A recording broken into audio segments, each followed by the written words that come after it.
Dans les terres brûlées par le soleil, là où serpente le fleuve Niger, s'est élevé l'un des plus puissants empires de l'Afrique noire. Un empire où se mêlent grandeur et magie, foi et tyrannie, gloire et trahison. Voici l'histoire de Gao, du royaume Songhay, de Soni Ali le Terrible à Askia Mohamed le Pieux.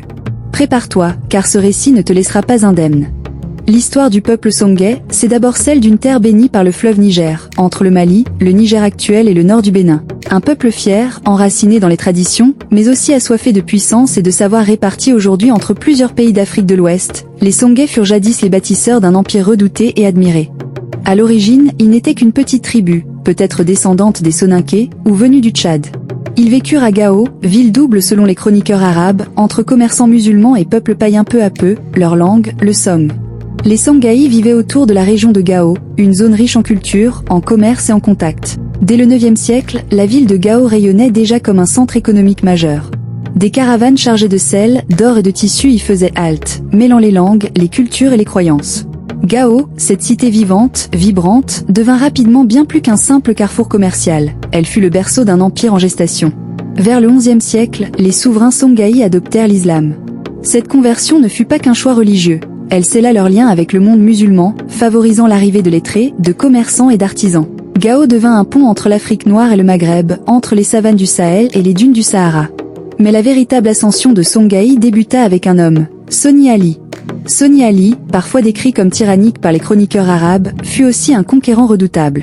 Il sut forger une armée disciplinée, capable de naviguer sur le fleuve comme de marcher sur les terres brûlantes. Il imposa son autorité sur Tombouctou, Djenné et de nombreux autres centres stratégiques. Sous son règne, Songhaï devint un empire, et Gao son cœur battant. Soni Ali, bien que fidèle aux traditions africaines, laissa à son successeur Askia Mohamed le soin d'ancrer davantage l'islam dans la gouvernance. Askia Mohamed fut un administrateur visionnaire. Il organisa l'empire en provinces, nomma des gouverneurs, établit des systèmes de taxation et favorisa l'éducation islamique. Sous sa houlette, Songhaï atteint son apogée. Les écoles coraniques, les bibliothèques et les universités, notamment à Tombouctou, rayonnèrent dans tout le monde musulman. Des savants venus du Caire, de Fès ou de la Mecque marchèrent sur les routes de sable pour enseigner au cœur de l'Afrique.